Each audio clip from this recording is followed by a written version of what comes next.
Salam jumpa kembali saudaraku, bersama saya Pak Adi. Saudaraku, pernah tidak saudaraku memperhatikan suatu binatang yang berasal dari bawah tanah, yaitu namanya laron? Kenapa Pak Adit ingin membahas yang laron ini? Padahal kalau dibilang itu kan sesuatu ini ya biasa aja bagi kebanyakan orang kan gitu. Tetapi bagi Pak Adit ini sesuatu yang spesial dan patut kita tiru.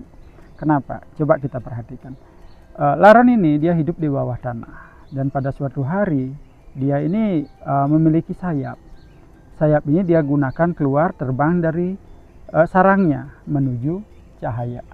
Nah, dimanapun cahaya dia cari. Sampai di cahaya tersebut, dia tuh akhirnya apa? Melepaskan sayap-sayapnya ini.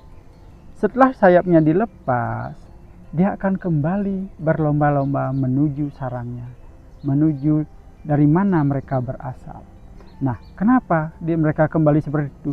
Barang siapa yang sampai duluan, maka sampai di situ dia akan menjadi raja atau menjadi ratu di tempat tersebut.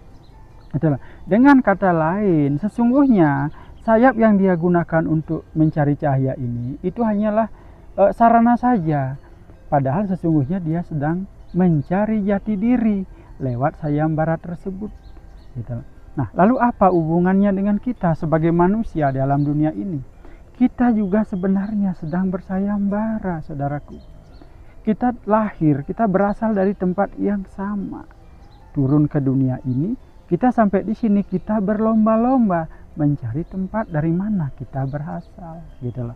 Nah, lalu bagaimana cara kita memahami, mengetahui kebenaran ini? Ya tentu kita harus belajar lagi lewat agama. Karena agamalah yang akan menuntun kita kepada tujuan hidup kita.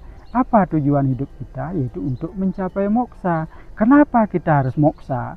Agar kita bisa masuk nirwana. Karena dari nirwana lah asal kita semua berasal. Itulah saudaraku. Jadi kebanyakan orang di zaman ini, ketika Pak Adit membahas yang namanya moksa, membahas semua ini, banyak orang yang abai, banyak orang yang acuh. Emang gue pikirin untuk apa? Masalah nanti kita nanti pikirkan. Oke, dah apa bisa berbicara seperti itu. Tetapi yang rugi siapa? Pak Adit yang rugi? Tidak. Karena barang siapa yang sungguh-sungguh mencari jalan pulang itu, maka dia pasti akan diberi jalan oleh Tuhan. Lalu ada pertanyaan, apakah setiap manusia yang lahir ke dunia ini bisa mencapai moksa atau bisa kembali ke nirwana?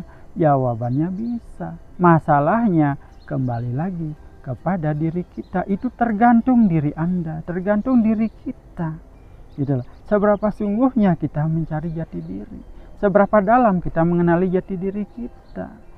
Karena hanya itu syarat utama untuk bisa kita kembali. Kalau kita tidak mengenal jati diri kita, bagaimana kita akan bisa kembali untuk menemui diri kita yang sejati?